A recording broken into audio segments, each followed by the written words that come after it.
요한계시록에서 오늘 우리가 읽은 이 장과 19장, 20장이 사람들에게 제일 많이 의문과 질문을 가져오는 장입니다. 그리고 이 부분에 대한 해석이 제일 많이 갈라지기도 합니다.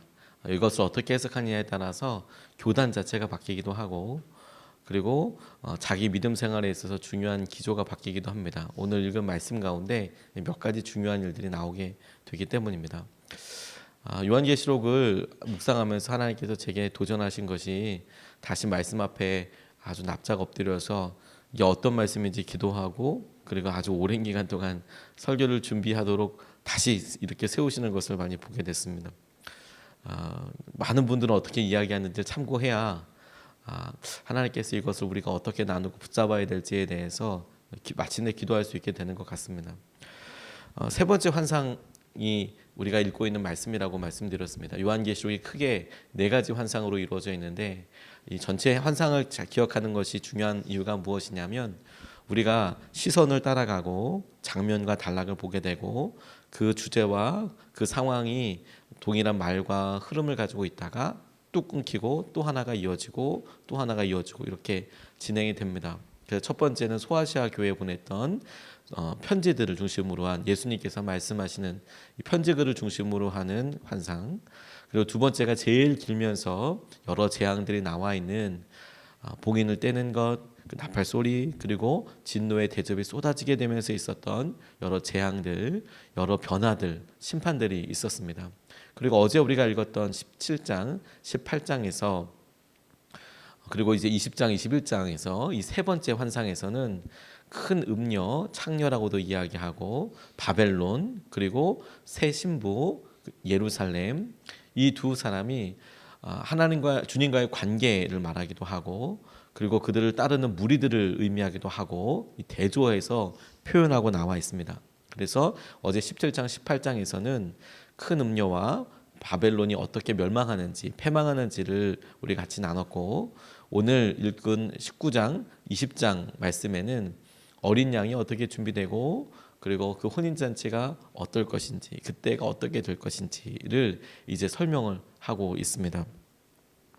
그리고 이 본문에서 어린 양의 혼인잔치가 나오고, 그리고 백보자 심판이라고도 이야기하고 흰 보자 심판이라도 이야기하고, 이 장면이 나오고, 천년 동안 왕노릇 하겠다라고 이야기하시는 천년 왕국이라고 부르는 이야기도 20장에서 등장하게 됩니다. 이 부분을 가지고 말씀을 쭉 설명하는데, 사람들이 주요 계속해서 질문하고 기도하고 그리고 주님께 의미를 묻는 주요 핵심 갈등이 되는 요소가 뭐냐면, 이 천년왕국의 시기가 언제 오느냐를 가지고 사람들이 굉장히 많이 질문하고, 그리고 새로운 학설들을 이야기합니다. 그래서 이것이 어디에 오느냐에 따라서 주님께서 이 땅에 나팔 소리로 사람들을 사람들 오시고 사람들을 구원하신 다음에, 그 다음에 천년 왕국이 와서 천년 동안 하나님께서 다스리게 하시고 사단이 노임바 되어서 마지막에 다시 심판하게 되는 흰 보자 심판, 백보자 심판이 있게 될 것이다. 이걸 차례대로 연대기로 놓아야 될 것인가, 아니면 이 천년 왕국이라는 것이 상징적인 의미로 순교한 사람들에게, 하나님을 믿고 다른 사람에게 주신 하나님의 보상과 상이라고 이해할 것이냐. 천년왕국은 그런 하나님께서 그만큼의 삶과 의미로 갖고 있는 축복 중에 어떤 보상 중에 하나이다라고 해석하셔서 천년왕국이 없다라고 해석하는 사람들도 있습니다. 제가 자꾸 해석이라고 이야기하고, 그리고 천년왕국 설 혹은 여러 사람들의 의견이 많이 극명하다라고 이야기하는 이유는 무엇이냐면, 각각 그 주장했던 사람들 중에서는 아주 유명한 목사님들도, 유명한 신학자들도 각각 많이 있다는 점과, 그리고 그렇게 믿었다고 해서 이단이 되지는 않았다라는 것입니다. 그런데 마지막으로 갈수록 그 시기를 명확하게 깨닫는다, 자기만의 방법과 이렇게만 믿어야 한다고 주장한 사람들로 인하여서 많은 혼란이 있었던 것이죠. 근데 왜 이것을 요한이 이렇게 이야기했을까? 그리고 왜 이것을 명확하게 이야기하지 않을까라고 끊임없이 묵상하고 질문하면서, 정말 주님께서 소수의 사람들에게 그 시기와 그 때를 알기 위해서 혹은 이 의미를 번뜩 깨달은 사람, 그 한두 사람에게 어떤 지혜와 지식을 모으기 위해서라는 것을 목적으로 하기보다 하나님께서 이것 전체로 이야기하시면서 소망과 그리고 고난의 때를 살아가는 사람들을 위로하시고 그 위로에 대해서 다시 한번 반응할 수 있도록 하기 위한 하나님의 의도 가운데 그 명확한 시기와 그리고 어떤 방법인지를 아는 것은 큰 중요한 문제가 아닐 수 있었겠다는 생각이 들었습니다. 왜냐하면 주님께서 함께하길 원하시고 그때와 그 씨는 도적과도 같이 임할 것이고 아무도 모르게 될 텐데, 그럼에도 불구하고 주님께서 우리에게 얘기하시는 이유는 성도들의 시간을 따라서, 성도들의 여러 기회를 따라서 주님을 믿고 따라와라, 주님을 신뢰해라, 이게 중심 부분일 것이기 때문에 그렇다고 생각이 들었습니다. 우리가 혹 휴거가 있더라도 주님께서 여기에 말씀대로 우리가 따라가고 믿겠지만 그 믿음대로 우리가 명확하게 모를지라도 여기서 결정되는 모든 일들은 하나님께서 주권적으로 하시기 때문에 우리가 뭔가 준비하고 그렇게 할 수 있는 것이 전혀 없습니다. 그러니 두려워하고 염려하기보다 주님과의 관계를 믿는 것이 너무너무 중요한 것이죠. 그래서 오늘 본문 말씀에서 주님께서 이야기하시고 어떤 부분을 기대하라고 생각하시는지를 질문하다 보니까 첫 번째로 주목하게 된 게 주님의 신부로서 준비되는 것이 너무 중요하겠다. 7절 8절 말씀을 보면 그의 신부는 단장을 끝냈다. 신부에게 빛나고 깨끗한 모시옷을 입게 하셨다. 이 모시옷은 성도들의 의로운 행위다. 이렇게 이야기하고 있습니다. 마지막 날에 주님의 신부로 준비된 것은 교회입니다. 교회라고 표현한 것은 한 사람이 아니라 주님을 끝까지 믿음으로 환난과 어려움 가운데서도 따랐던 사람들의 무리, 모임들이 주님께서 오실 때에 당신과 거룩한 관계를 맺게 되는 신부로서 준비가 된다라고 말씀하고 계세요. 주님께서 행복한 연합을 이루게 하실 때에 한 사람이 아니라 그런 사람들이 믿음으로 살고 있었던 공동체, 혹은 실제로 주님께서 그런 믿음을 동일하게 갖고 있었던, 한 번도 만나지 못했어도 하나님을 향한 믿음을 지켰던 사람을 신부라고 불러주시고, 그리고 상징적으로 이 결합이, 이 결혼이 얼마나 복되고 영원한 것인가, 이런 은혜가 있다라고 말씀하고 계시는 거예요. 그것을 믿음으로 얻게 되는 것이죠. 그런데 그 중에서도 이 믿음이 구체적인 행위, 의로운 행위가 되었다라는 것을 우리가 주목해 볼 필요가 있어요. 끝까지 우리의 마음을 고백할 뿐만 아니라 지켜낸 사람들. 고 오카노 목사님께서 한국교회 대부흥 100주년을 기념해서 부흥의 성회를 인도하실 때에 행함이 없는 한국교회 현실에 대해서 이렇게 이야기하셨는데, 마틴 루터에 대한 이야기를 하셨습니다. 루터가 구원은 믿음으로 받는다고 이야기했던 사람입니다. 그 이야기 하나가 종교개혁이라는 어마어마한 일이 일어나게 되는 촉발점이 되었죠. 그래서 아주 하나님께서 쓰시는 믿음, 이거 중요하다. 의로운 행위는 아무 공로도 되지 못하고 주님 향한 믿음이 우리를 구원하게 한다라고 이야기했던 첫 번째 사람입니다. 첫 번째 사람처럼 이렇게 사람들한테 그걸 아주 강조했습니다. 중세 때에는 자기의 행동과 그리고 그 행동이 너무너무 중요해서 헌금 얼마나 하느냐, 어떻게 봉사하느냐, 어떻게 하나님께 드리느냐, 베푸느냐, 이걸 액수로도 그리고 시간으로도 아무튼 할 수 있으면 뭐든지 이런 행위들을 중심으로 해서 구원을 받았거든요. 그래서 면죄부라고 돈을 가지고 죄를 용서함 받는다라고 하는 그런 증서를 사기도 했었습니다. 돈 많은 사람은 면죄부 엄청 살 수 있게 되는 거죠. 그래서 자기 주위의 친척들, 얼굴도 몰랐던 사람들의 죄까지도 이곳에서 다 사서, 돈으로 사서 용서받았다라고 그렇게 믿고 살았어요. 의로운 행위가 중심이 되기 때문에 그렇습니다. 그런데 그거 아니다라고 루터가 이야기하면서 그 비텐베르크라는 곳에서 궁성성전 교회라는 곳에서 34년 동안 4,000번 이상의 설교를 했답니다. 34년 동안 4,000번 정도의 설교를 했대요. 근데 믿음을 강조한 루터의 신학을 사람들이 제대로 이해하지 못했답니다. 곡해하기 시작했는데 어떻게 하게 됐냐? 믿기만 하면 구원을 얻는데 죄를 좀 짓는 게 뭐 대단한 거냐라고 생각하면서 믿기만 하면 구원 받는데 행동이야 좀 어떠면 어떠냐. 그래서 자기 욕심대로 살기를 좋아하는 사람들이 되었다라는 거예요. 그래서 그 비텐베르크가 아주 방종이 난무하는 타락한 사회가 되었답니다. 믿음으로 구원받는데 내가 돈 가지고 내 마음대로 쓰겠다는데, 그리고 믿음으로 구원받는데 그게 뭐 중요하냐. 이런 기막힌 상황을 보면서 루터가 자기 설교에 대해서 엄청나게 후회하기 시작했습니다. 내가 맞는 걸까? 라고 갈등하기 시작했답니다. 그래서 한동안 설교를 그만두기도 했답니다. 그리고 탄식하기를, 선한 양심을 가진 목사라면 설교하기보다 차라리 수레를 끌고 돌을 운반하는 것이 낫겠다, 이렇게 이야기했다는 거예요. 내가 설교하는 것보다 차라리 수레를 끄는 게 낫겠다. 왜냐하면 사람들이 믿음으로 구원을 받는데 그 믿음의 핵심인 구원의 고백과 함께 마땅한 순종이 이어지지 않는 것에 대해서 아주 통렬하게 후회하고 걱정하고 기도했던 것이죠. 하나님께서 마지막 때에 의로운 주님의 신부로 준비되어 있는 그 사람들, 그 단장한 것을 무엇으로 단장했는가? 화려한 장식이 아니고 그의 의로운 행실이 마지막 주님의 신부로 준비되어 있는 교회에 주님께서 유일하게 보시는 장식이고 유일하게 흥미있게 보시는 것이라는 것을 우리가 꼭 생각해 봐야겠어요. 우리의 삶에서 주님께서 우리의 고백에 너무너무 기뻐하시고 여전히 그 고백대로 우리를 사랑하십니다. 근데 뿐만 아니라 우리의 고백이 이어지는 대로, 우리의 고백이 주 앞에 닿는 대로 우리에게 그렇게 행하도록 주님께서 힘도 주시고 그 길을 나아갈 수 있도록 붙잡아 주신다는 거. 오늘도 주님께서 우리 교회를, 우리 공동체를 주님의 교회로 세워가실 때에 그 교회로서 우리가 마땅한 순종과 주님을 향한 향기로운 의로운 결단을, 행위를 올려드렸으면 좋겠습니다. 두 번째로 주목하고 같이 기도하고 싶은 것은 마지막 날에 모두가 심판 앞에 서게 될 것이다 라는 것을 기억하고 붙잡고 기도하고 싶습니다. 11절로 13절 말씀을 보면 흰 보좌와 거기에 앉으신 분이 있는데 12절에 또 죽은 사람들이 큰 자나 작은 자나 할 것 없이 다 그 보좌 앞에 서 있는 것을 보았습니다. 그리고 책들을 펴놓고 또 다른 책 하나를 펴놓았는데 그것은 생명의 책이었습니다. 죽은 사람들은 그 책에 기록되어 있는 대로 자기들의 행위대로 심판을 받았습니다. 바다가 그 속에 있는 죽은 사람들을 내놓고 사망과 지옥도 그 속에 있는 죽은 사람들을 내놓았습니다. 그들은 각각 자기들의 행위대로 심판을 받았습니다. 이렇게 이야기하고 있어요.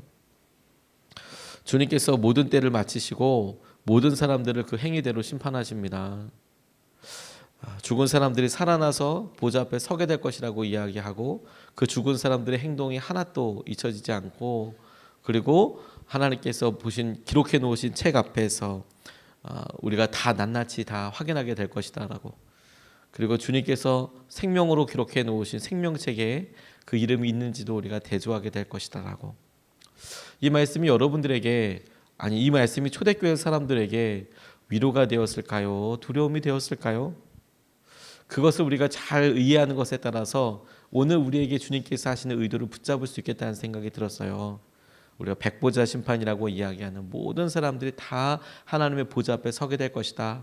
그리고 그 앞에서 우리가 했던 모든 일들이 다 드러나게 될 것이다 라고 이야기할 때 이 소식이 초대교회에서 고난받는 사람들에게 두려움이었을까요? 아니면 희망이었을까요?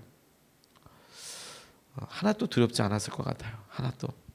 고통받고 있었던 그들에게 내가 알지도 못하는 사람, 혹은 사회가 예수님 믿는 것 때문에 사람들 핍박하고 죽이는 것을 당연하게 생각하고 종처럼 부리고 억울함을 당하고 했던 이 사람들에게 하나님께서 이 모든 행동을 다 하셔.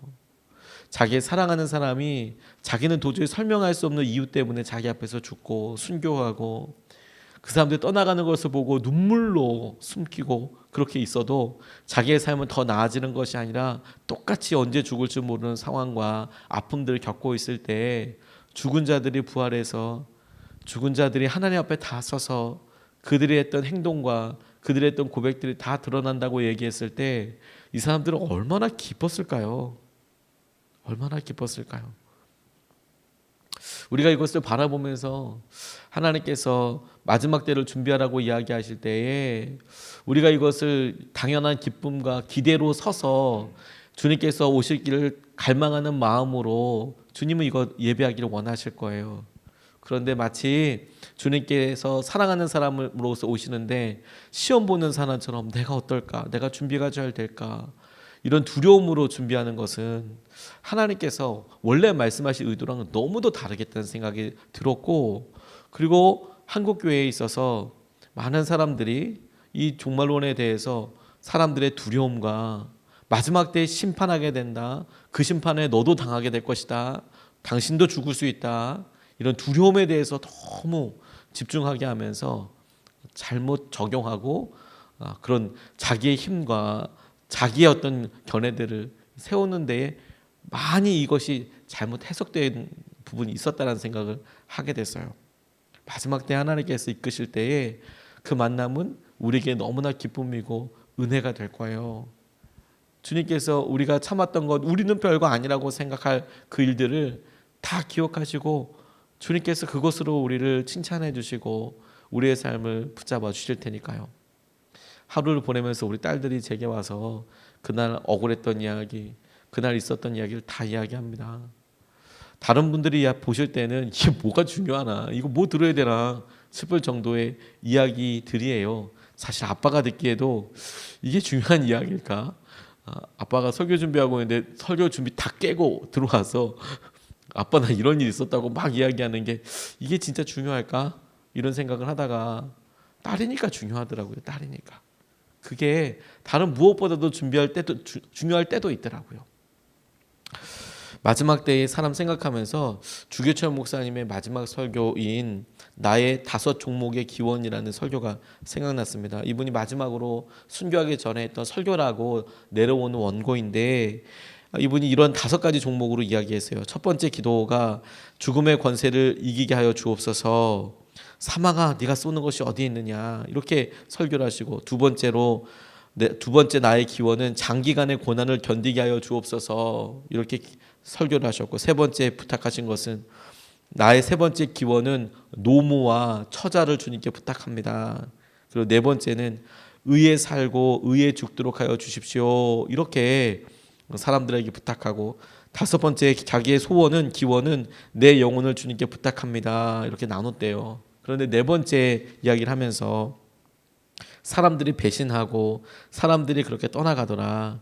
충절의 의지가 있고 여자가 되어서 정절의 의가 있고 그리스도인이 되어서 그리스도인으로서의 신앙의 징조가 있는데 어찌해야 됩니까? 이런 고난과 아픔에 대해서, 신사참배와 어려움에 대해서 어찌해야 됩니까? 이렇게 이야기하면서 스스로 대답하기를 못합니다. 이렇듯 그리스도의 진정한 신부는 다른 신에게 정절을 깨뜨리지 못합니다. 그리스도의 신부는 신사, 우상에 절하지 못합니다. 이 몸이 어려서부터 예수 안에서 자라났고 예수께 헌신하기로 10번 100번 맹세했습니다. 예수의 이름으로 밥 얻어먹고 영광을 받다가 하나님의 계명이 깨어지고 예수의 이름이 땅에 떨어지게 되는 오늘 이 몸 구구도생이 어찌 말이 됩니까? 내 주 예수의 이름이 땅에 떨어지는구나. 평양아 예의 동방의 예루살렘아 영광이 내게서 떠났도다, 이러면서 안타깝게 이야기하시면서 이 몸이 죽고 10번 다시 죽어도 주님 향한 대의 정절 변치 아니하겠습니다. 십자가 주님 지신 십자가 앞에 이 몸도 드립니다. 우리 초로 인생 살면 며칠입니까? 인생은 짧고 의는 영원합니다. 내가 배신하지 않겠다고 그렇게 고백하고 나아가는 거예요. 그리고 실제로 주기철 목사님 순교하셨습니다. 마지막 날에 지금 그때 당시에 주기철 목사님 너무 허망하게 끌려가셔서 병원에서 옥사하시고 죽고 그렇게 여러 사람들이 하나님 믿는다는 이유만으로 죽었던 때에 그들의 했던 기가 막힌 고백들과 아픔들을 다 전해전해서 내려오는 게 아닐 거예요. 다 내려오는 게 아닐 거예요. 그냥 몇몇 분들의 이런 기가 막힌 설교와 고백들을 사람들이 전하여 오는데도 불구하고 우리가 100년도 지나기 전에 우리가 이것을 당장 보고 그날 있었던 일에 대해서 상상도 다 할 수 없죠. 그런데 하나님께서 우리에게 말씀하시는 게 그거 다 기억하고 계신 분이 계시다라는 거예요. 네가 어떻게 했는지, 어떤 삶으로 함께 하시는지, 영혼을 살고 계신 분께서 우리에게 그렇게 이야기하고 보고 계시는 것이죠. 주님께서 우리가 했던 고백과 오늘도 우리가 주님 앞에 써나가는 순종들 다 적어놓고 그리고 칭찬해 주실 거예요. 그러니 오늘 우리가 주님을 바라보면서 우리의 억울함이 후회될 것이 뭐가 그렇게 중요하겠습니까? 주님 바라보고 주님께서 행하실 은혜를 우리가 붙잡고 주님 마지막 날 오실 그날을 기대하면서 믿음으로 나아갈 수 있기를 주님의 이름으로 도전합니다. 오늘 우리가 두 가지 같이 나눴는데요. 첫 번째는 주님의 신부로 의로운 행위로 우리가 준비되는 것이 너무너무 중요하겠다. 두 번째, 마지막 날에 모두가 심판대 앞에 서게 될 것인데 그 심판대 앞에 서게 될 때 하나님께서 우리의 모든 행동들 다 기억해 주신다. 우리는 다 의미를 알 수 없지만 하나님 그 모든 상황들을 의로서 다 보게 하실 날이 있게 될 것이다. 이것을 붙잡고 두 번 나눠서 같이 기도하겠습니다. 첫 번째로 거룩하고 의로운 순종들이 이어지게 해달라고 기도하겠습니다. 오늘도 주님, 우리가 지쳤습니다. 힘듭니다. 이렇게 우리의 어려움과 우리의 연약함을 묵상하고 바라볼 것이 아니라 거룩하고 의로운 순종들이 이어지게 해주십시오. 하나님께서 행하시는 의로운 마음과 역사하심도 우리가 누리게 하여 주시옵소서. 거룩하고 의로운 순종들이 이어지게 해달라고, 우리 삶에 드러나게 해달라고 첫 번째로 같이 기도하겠습니다. 아버지 하나님,